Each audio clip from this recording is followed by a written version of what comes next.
live. We are live once again. It was a 1 week break, but we are live once again from the 704 once again for the 815 Exchange episode 84.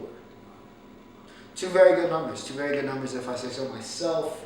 It was a very successful weekend. We had a little shout out, which I have to give a big shout out to Jay. Appreciate that. That last reaction video did pretty well. Did not expect Jay Park to actually see that video, but shout out to Jay. Shout out to everybody that subscribed over the last weekend. One of the best weeks we've had probably in 2022, so very much so appreciate that. Welcome aboard. Monday, if you're watching this, this is where we talk about sports and entertainment. Of course, we'll talk about music throughout the rest of the week, and you'll get reaction videos throughout. But welcome aboard. Shout out to Jay.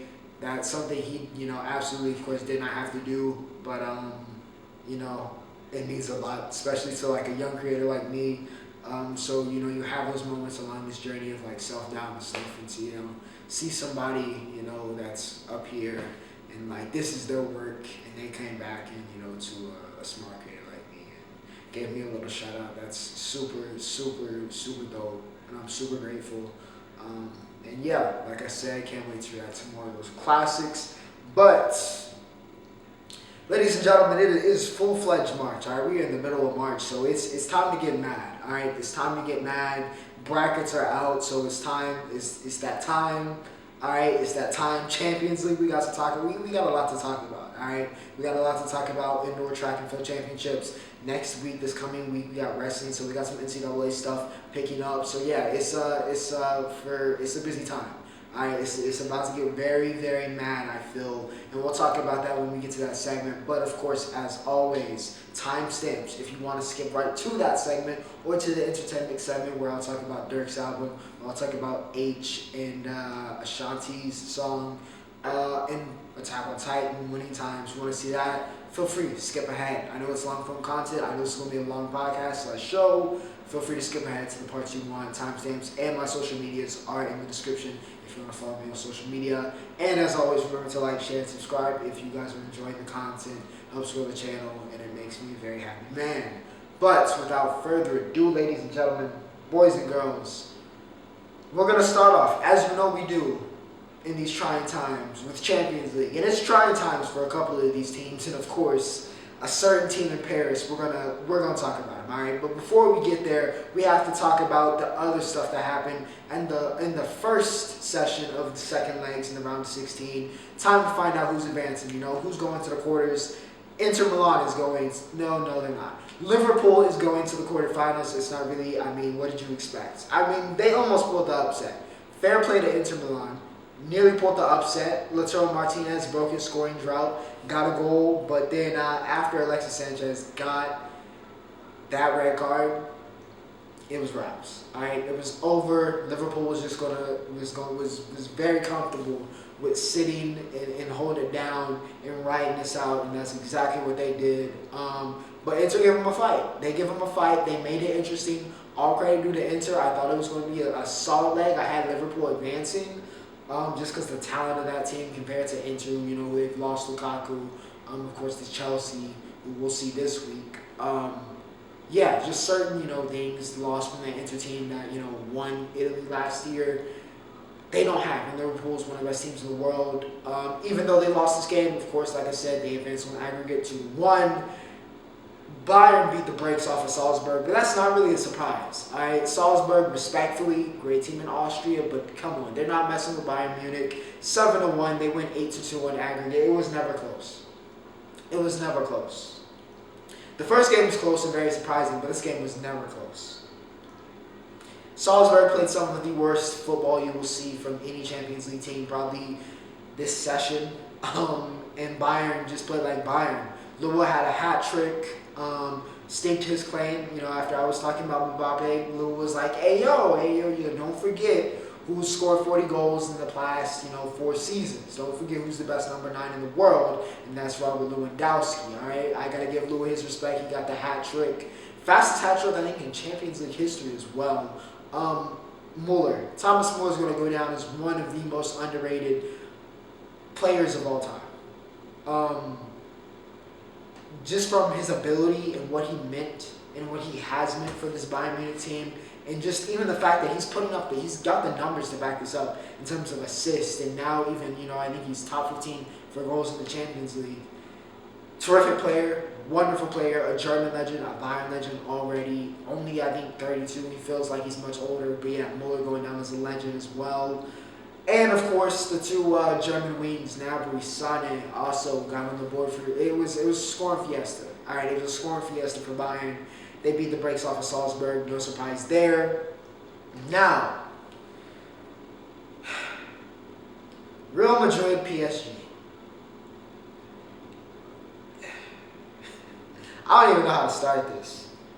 Real Madrid, if you do not know by now, Real Madrid beat PSG 3-1 to advance on aggregate 3-2 in the Bernabeu, where dreams are made.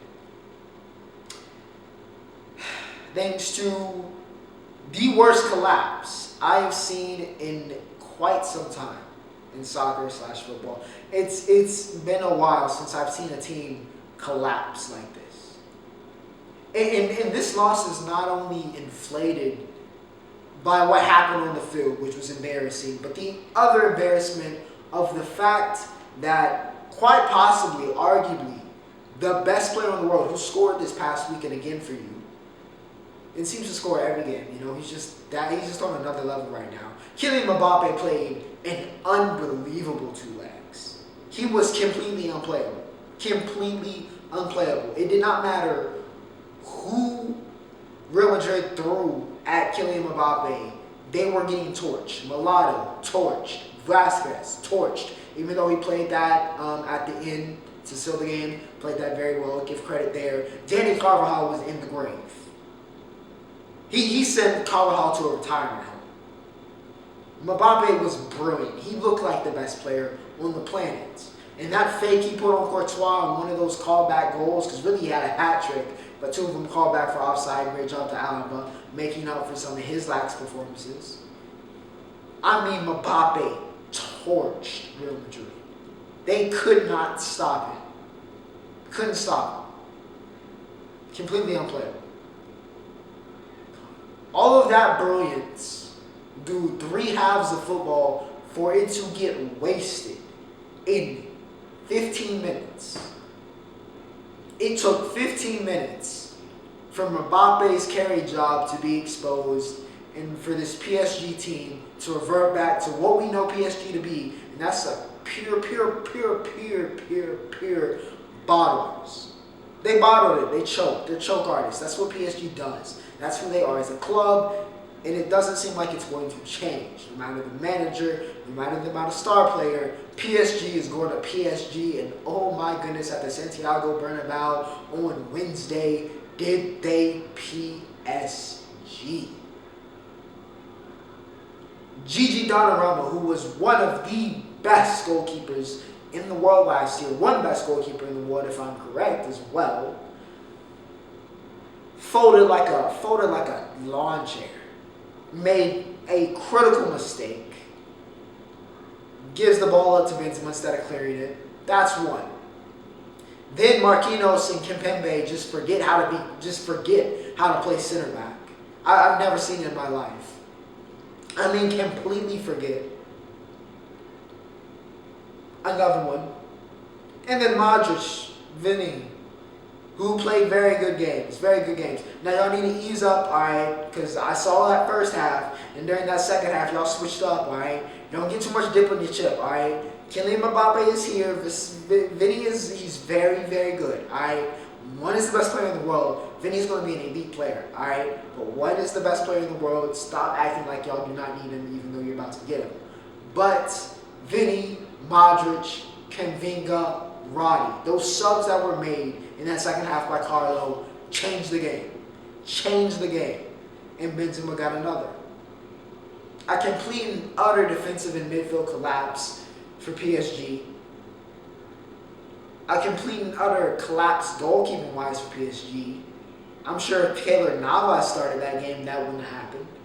they'd be advancing to the quarterfinals right now. But Donnarumma, I don't know what it was, forgot how to play or whatever. And PSG choked. Choked. Gloriously choked.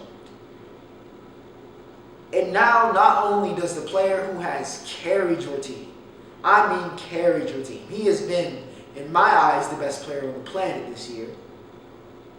Not only did you lose to his dream team that it appears that he is going to in the summer for free, by the way, you failed your goal of winning the Champions League, which is why you get a Neymar, why you get a Messi, why you get a Verratti, why you get a Mbappe, why you get all of these players, is to win the Champions League. But that's added with the embarrassment now that your best player in the world that you could have gotten from, could have gotten 200 million euros for, is going for free now to the team that eliminated you. PSG is broken. Broken. And I have to, even though they're great players, Messi, of course, arguably the greatest player to ever touch a soccer ball. Neymar, once again, another all-time great. Love them as players. But some of this loss is on them. Some of this loss is on them as well. There were many opportunities in that first half where they could have gotten another goal, where they could have finished this off, but it felt like they were housing a little bit. Like they weren't, they were comfortable. They got comfortable. The only player, and really I could also say Verratti, because Verratti's always a beacon in that really always exposed midfield. If they had 3 Verrattis, they'd probably be alright. But they don't. But the only player that had any type of hunger, that had any type of will to want to put that game away, that wanted to go for the kill and finish off Real Madrid, was the guy that's supposed to be going there in the summer. How does that work? Mbappe was the only one with the instinct that said, I'm trying to put this game away. Messi was comfortable. Option to shoot, nah, I'm good. Neymar, option to shoot, nah, I'm good. Let me mess around a little bit. We good. We're going to hold it down. Defensively, we're just going to shut it down. In the Champions League, where anything can happen against one of the best clubs in the world in Real Madrid. In the Bernabeu. I'm just going to shut the show down and we're cool. Mbappe was the only one that was trying to close the show. That is a problem. For the world's most expensive front three, supposedly the world's best front three, at least in terms of talent, that is a problem. That's not how that's supposed to work.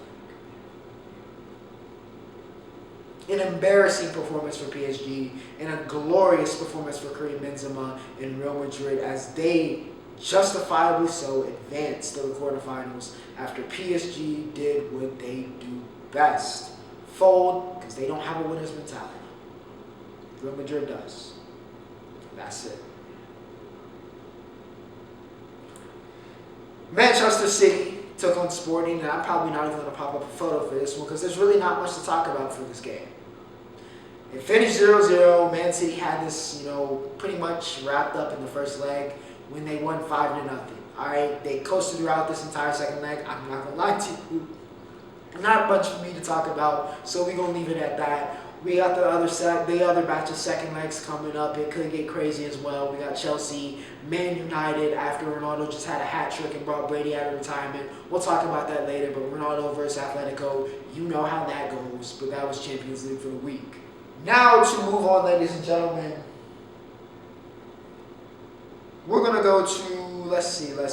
We're going to go to NCAA track and field. We're gonna leave basketball for the second half of this because we got a lot to talk about. Well, we're going to quickly talk about NCAA track and field. Of course, we had the indoor championships this past weekend, and Florida took the women's title. Jasmine Moore, in my opinion, should win the Bowerman, in my opinion. I think she broke everything for the triple jump. She didn't quite break Tara Davis. Shout out to Tara. Gotta do with the Longhorns. Shout out to Tara. She didn't break the long jump, but she also won that, so she gets the nice sweep of her events in the long jump and triple jump. But I think she should win the Bowerman, which is the female Heisman. I think she's on track. Anna Hall won heptathlon. Grace Stark blazed in the 60-meter hurdles and got that done. Talia Diggs got it done in the 400. I got to see both national championship teams in person. That was pretty cool. I just thought about that. But yeah, Florida, no surprises there. they're loaded. I mean, absolutely loaded. When you got the caliber of Jasmine Moore, an Anna Hall, a Grace Stark, all three of those on the Bowerman watch list, and you've got Talia Diggs.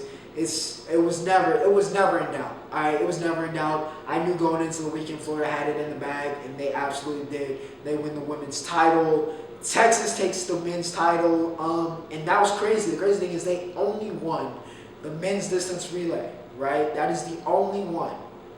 The distance medley was the only event that Texas won and got a gold in, and they just placed well, sent enough athletes, and played the team game. You know, that's one of the things that you have to take into account here alongside track and field, especially on the collegiate level where you have these teams, is being able to get points. Even if you don't win, being able to consistently place and get points. And that's what Texas did this weekend.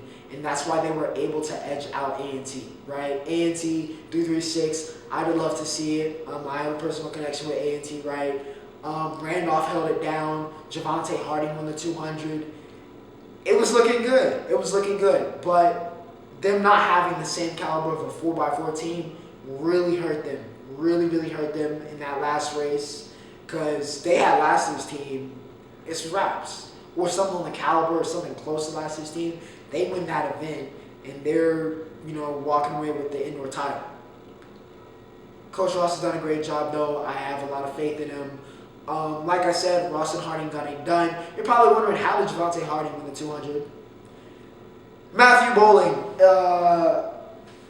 in what could have been an all-time week for Bowling, ended up being a nightmare. And it also ended in injury. Pulled up in that 200, which was his event.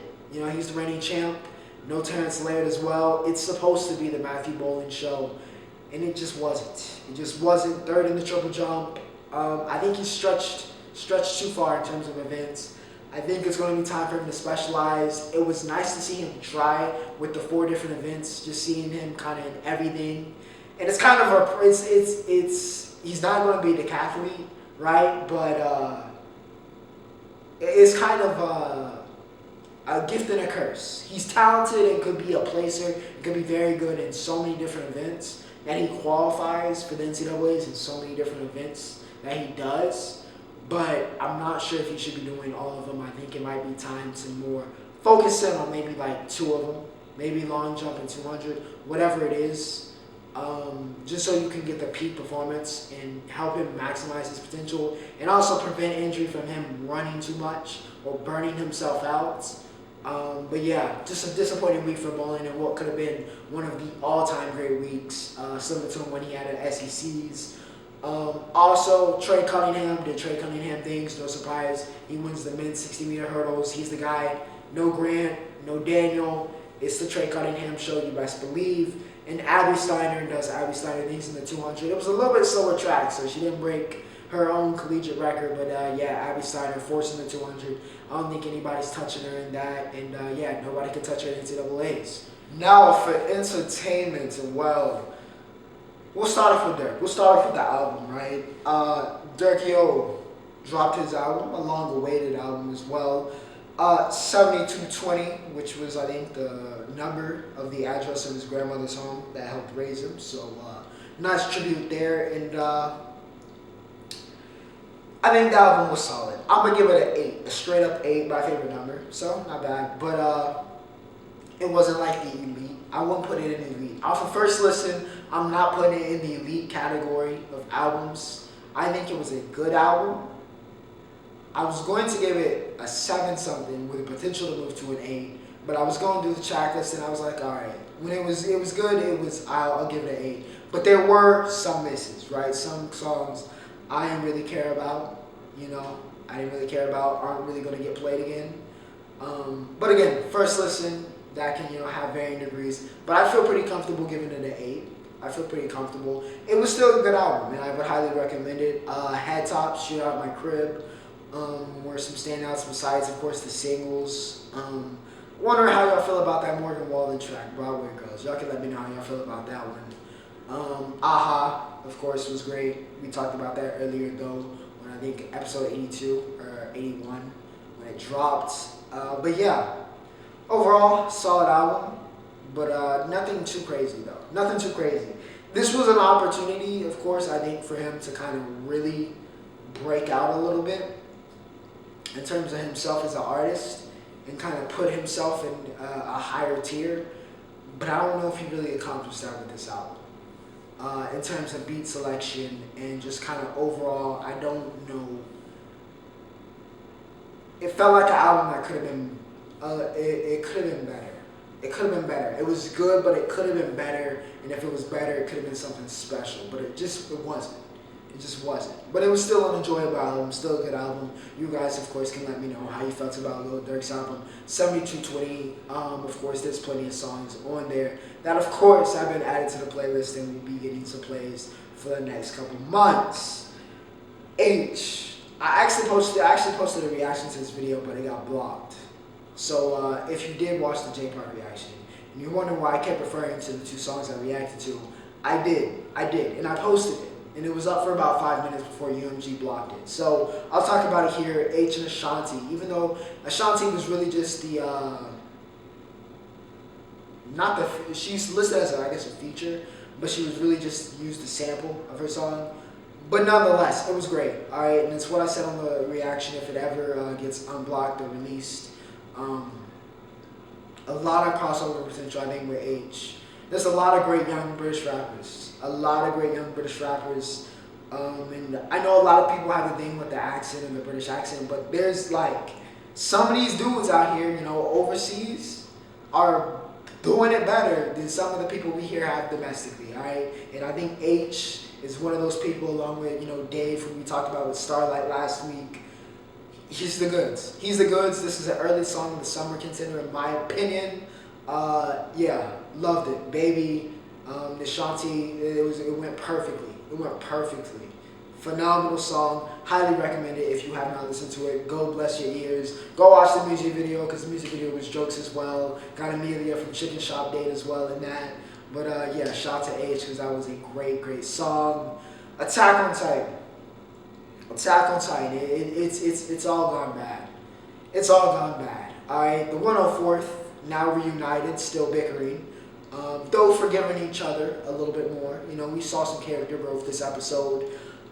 It's all gone bad. All right, Flock, they're at the docks. They tried to, prevent the Azamito from getting, any type of bloodshed. They didn't want to shed any blood with their former compatriots, their former cadets, their former fellow soldiers. But unfortunately, that's what it came to. Unfortunately, that is what it came to. It's what we saw coming. It was cool to see the Armor Titan. It was cool to see Rainier and Annie kind of team up. That whole sequence was very, very, very well done. Shout out to Mappa. But yeah, it's all gone bad, man. It's all gone bad. Flock is a menace. I think his time is running very, very low. I think it's running very, very low for him. But yeah. Shout out to Kanye's voice actor, by the way. The emotion he put into Kanye's scream after, of course, spoiler alert on all this. I didn't say that, but you should know. He had to kill Dad. It was. You could feel that pain. It's tough. It's just so tough. They're having to kill their friends. But you gotta do what you gotta do. You gotta do what you gotta do. Trying to save the world, but man, it's been an emotional past couple of episodes for Attack on Titan. And like I said, if you think the story is finishing up in 2 episodes, it's not. Stop worrying about it. Just try to, wait to see what they announce in terms of either a movie or another season, because that's what's going to happen. They're not finishing the story in 2. All right, I'm going to tell you that now as somebody read the manga. It's not happening, so you can relax. They're not going to cram it either, because that would be stupid. And they don't have enough time in 50 minutes to cram the rest of the story. But another solid episode of Attack on Titan. I wouldn't say it's like one of the all-time great episodes, but a solid episode. We got some more action, and we saw some important character developments happen in this episode. So yeah, another solid episode of the best anime alive, currently active. I would say that. I would go that far and say that. Winning time. All right, we said we were going to talk about that. Winning time. Jerry has been jokes. All right, both Jerrys have been jokes. Dr. Bus has been jokes. John C. Reilly has been great as him. Him versus Red Auerbach was very, very, very fun to watch, and also very interesting to see the dynamic there. and just kind of how they're portrayed. It's a more comedic jump, so I'm not taking everything as historical accuracy as some people may. But yeah, it's just another fun episode. It's a fun show. Magic was completely dirty macking on Cookie. I mean, completely dirty macking. Did her man's wrong, and then that was just, and then the car scene just greasy. That boy Magic was a dog, all right, or at least he is in the show, all right. Just a menace. He is a menace. Yeah, Jerry West down horrendous. All right, he quit though, so that opens up for us to see Pat Riley. So it'll be interesting to see how that goes. But yeah, Jerry was stressed. Yeah, Jerry West has been arguably the funniest character. Claire and Jeannie trying to fix the form, so we're kind of seeing the uprising of that and how that's going. But yeah, very good show. Honestly, I've enjoyed the show. I thought I would. I wasn't so sure about it, but I thought I would like it, and I have. And I've actually enjoyed it, I think, a little bit more than I even expected to. So yeah, if you're into sports and you want a little bit of comedy, don't expect full historical accuracy, of course, because they took some entertainment, liberties with the story. But just a solid show about the Lakers dynasty. Winning Times, HBO Max, or just on HBO. That's the one for you. It comes on the 40 time slot, so that's perfect.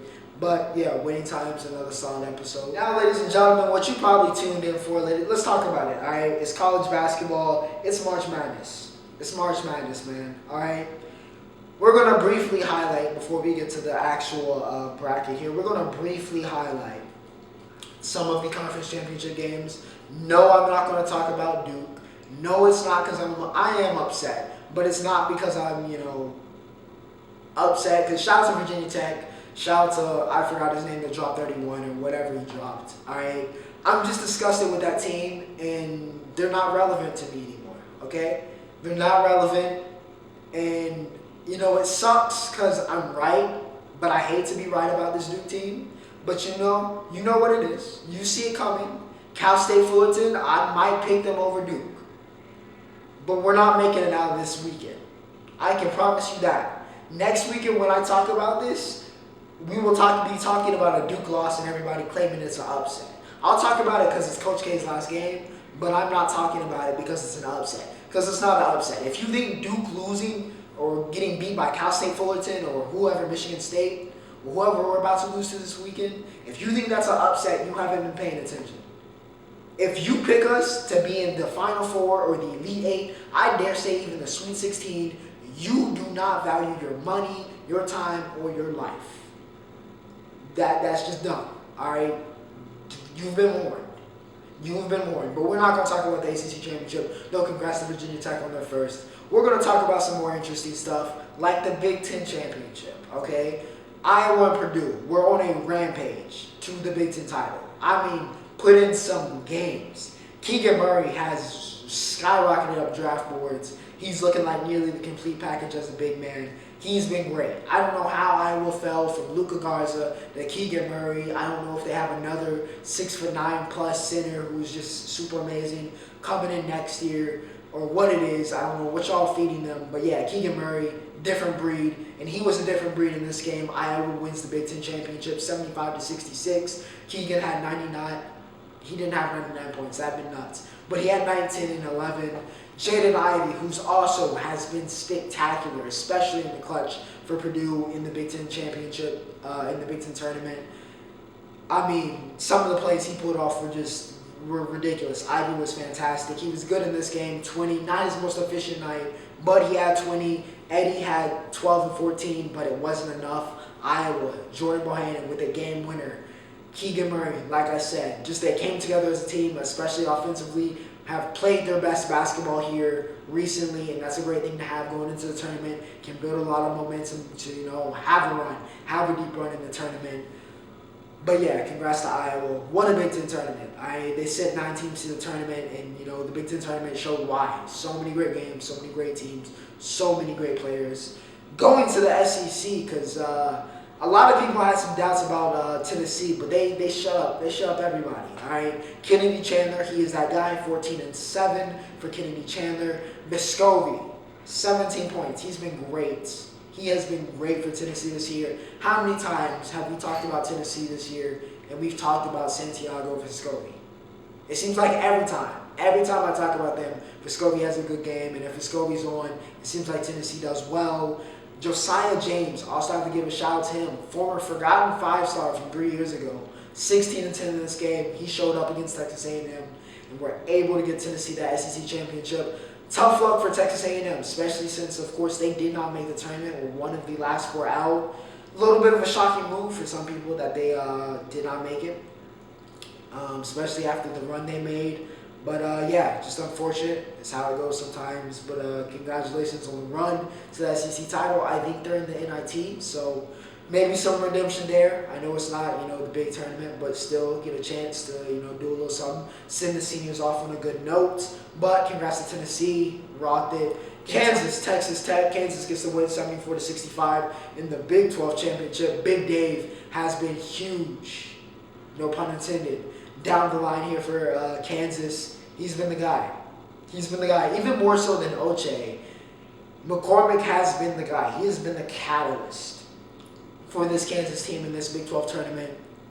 And he was the catalyst in this game. 18-11 going against B-Will, Bryson Williams, who has 17-4 himself. But 4 KU starters alongside McCormick were able to get double figures. That was a big reason why Texas Tech was able to get the win. Kansas was able to get the win.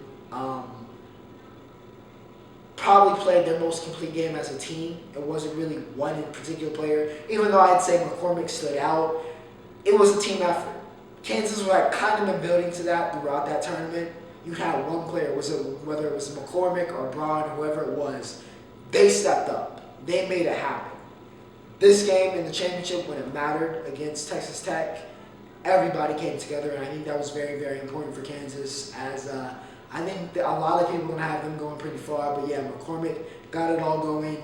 Arizona takes out UCLA, and has proved without a doubt, all right, if you're not a believer in this Arizona team now, I don't know what to tell you. They win 84-76. Benedict Mathurin has, once again, another player that has skyrocketed up draft boards. He has been the biggest surprise this year, in my opinion. I did not foresee him becoming the type of player he became, but 27 here against UCLA in the Pac-12 championship should give you an indication about the caliber of player we're dealing with here. But Coloco, 13-10. Dalen Terry, 15-7-7. It was a great day to be a Wildcat. After everything Arizona's program has gone through over the past couple of years, the highs and the lows, this season has been a dream. In a season which has been up and down for a lot of people, Arizona has found some consistency and proven to be one of the best teams. I think they're a team a lot of people are going to be high on here in March and in the tournament. I am one of those people, I would say. But yeah, Benedict 17. For UCLA, Jamie Jacquez had 18-10. Jules had 19. The J-line wasn't bad, but they weren't better than Arizona. And that's just what it was. That's what it was this entire season. A lot of people were very, very high on this UCLA team, but it wasn't a B. It wasn't a B. Arizona played spoiler all season, and they played spoiler today, and they played spoiler yesterday. So, yeah, congratulations to Arizona, number 1 seed booked. With that said, ladies and gentlemen, like I said, brackets are out. If you don't know, for some reason you're living under a rock, it's here. I posted it right here. Go look it up. You probably can't see it too much because it's probably very small. But Gonzaga, no surprises here. Another year as the number 1 overall seed. As they have the best record, I guess, tied with Arizona technically, the best record in the NCAA, but it's going to be mad. Despite what I've said about Gonzaga, despite what I've said about Arizona, there is no dominant team or any dominant teams in the NCAA this year. Last year was chaos. This one could be even more chaotic. Okay? There is so much parity in the NCAA season, it's ridiculous. Teams that are supposed to be the top tier teams have disappointed week in, week out. Right? We have traded the number 1 spot over and over and over and over. There is no definitive team that I can legitimately say I can write them in for the Final Four and be comfortable. anybody can lose, and that means anybody can win. And as a neutral, someone that's about to be a neutral fan in this very, very soon, since my team's not making it very far, that's very exciting. That's a very exciting prospect. As a basketball fan, that's a very exciting prospect to have a March Madness that could be potentially as crazy as this one could be. This could be an all-time NCAA tournament. Just because there's a high level of talent, but there's a high level of parity, and I feel like there could be a lot of upsets. Just because top-tier teams have proven that everybody has an Achilles heel, everybody has weaknesses, and not only do they have weaknesses, these weaknesses have been exploited many times over this season. So it's going to be interesting. I'm not going to predict anything because I haven't made any predictions. I haven't done my own bracket yet, but I'm predicting madness. That's what I'm predicting. I'm predicting one of the maddest marches we've ever had. One of the most chaotic NCAA tournaments we have ever seen and will ever see. That is my prediction. You guys can let me know who you rocking with for the NCAA tournament, who you think you got. But it's going to be crazy. I think we need to strap in because it's going to be a very, very interesting and a very exciting next couple weeks. But yeah, that's the NCAA tournament. Welcome to March. Now for a very, very brief, and I mean a very, very brief NBA segment before, of course, we reach the roundup where we got a couple things to talk about. The Lakers are still down bad, but Bron is less so. Dropped 50 again, back-to-back weeks. He's currently leading the scoring title, I think, which would be ridiculous. I know he said, but I think we talked about this last week as well. But now he actually is leading, so that's a story to look forward to, alongside if the Lakers are even going to make the play-in, or if they're even, I mean, they're not going to do anything in the playoffs, let's be real. But Bron in the scoring title, very interesting. They dropped 50 on the Wizards. It sucks, like I've said many times over, that they're wasting a season of him like this. But, all-time great, one of the greatest players to ever live. He's top 2, arguably not 2. Arguably he is 2. Wherever you spend on that spectrum, his longevity is just unmatched. Also hit 10K assists, so yeah. A lot of accolades in the past 2 weeks for Bron, and yeah, congratulations, because that's the only source of happiness LeBron and Lakers fans are going to have for the rest of the season.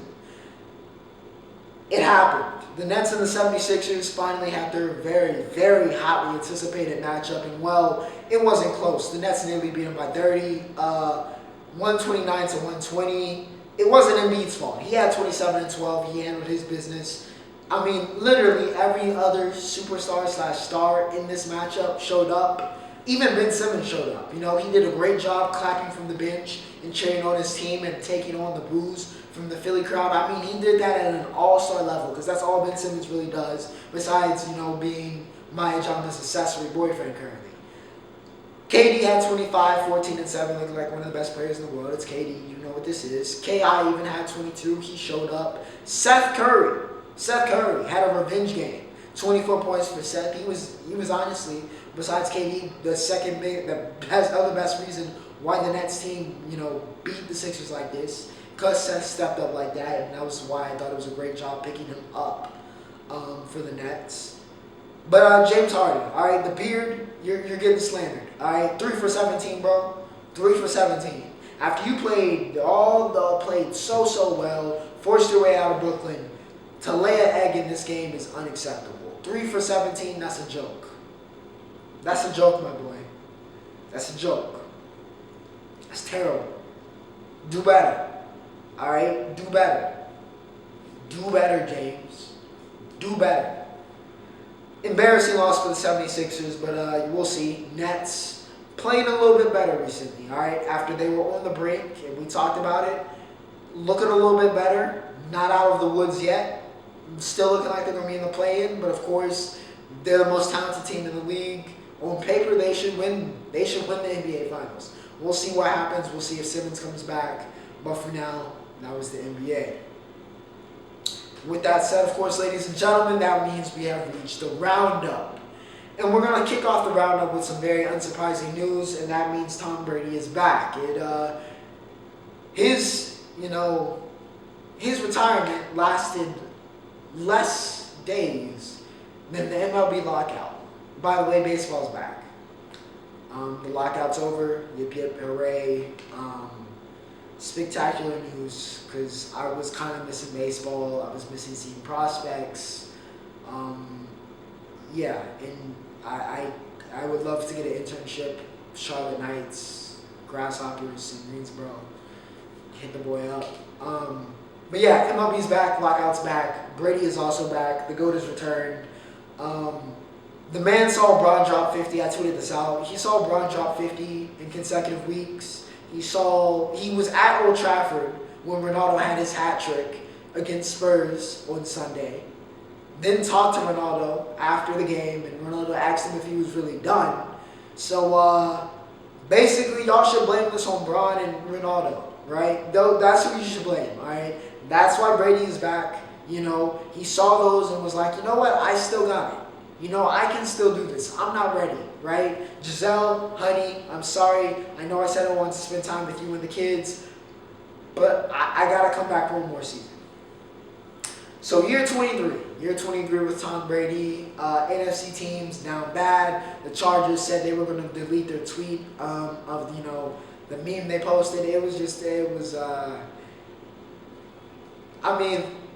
all knew. We all knew. Let's be real. You knew Brady was coming back. You didn't think he was actually retired. I didn't. You didn't. It's no surprises here. Brady is back, and so is baseball. Blame Ronaldo. Briscoe wins at Vegas. I think this is what, the 2000th, I think they said, or is it 200th? I forget what the statistic was, but it's either the 2000th or 200th different person to win a NASCAR race. So yeah, shout out to young Chase Briscoe. He gets to win at Vegas. Of course, that's huge because that puts him in the playoff. But yeah, been different winners every week this season. Nobody's really dominating, but like I said, that Daytona, I think there's an uptick of talent. Honestly, overall, I think we're hitting, a lot of young drivers have emerged, or starting to get closer to that prime, or starting to make their debuts and get better. And I think we're going to see a lot more parity. I think there's going to be a lot of competition in NASCAR. Briscoe kind of justifying this. He gets the win in Vegas. And to end off, ladies and gentlemen, we had a UFC fight night.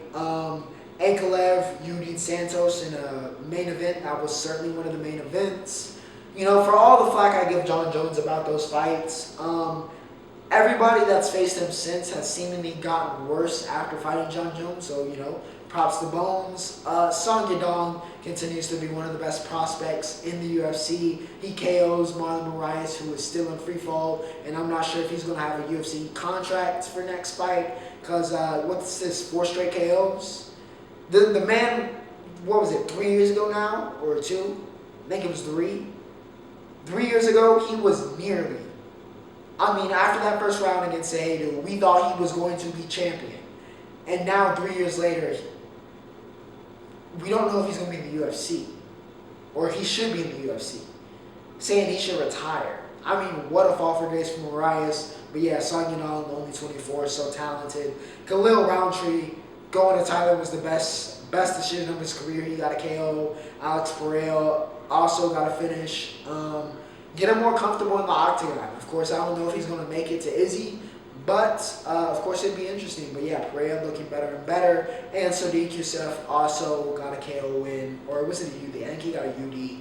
But yeah, honestly, it was stacked. For a fight night card, it was stacked. It was honestly better in terms of depth. I dare say it was better than the UFC card we had, 2 weeks ago, with Covington and Masvidal. I would go as far as saying that. Very, very impressive. I nearly made it a main topic. But yeah, very good UFC fight night, of course. I'm not sure if we got them this week, but we do have, of course, that big, massive UFC event coming up. But without further ado, ladies and gentlemen, that was episode 84. I hope you guys enjoyed. Yeah, spring break's over. We're back in the 704, so back on the couch. And yeah, appreciate all the support lately. Appreciate y'all going crazy in the last video. Showed crazy love. Shout out to Jay once again. Super grateful for that. But yeah, without further ado, ladies and gentlemen, Ocho signing off.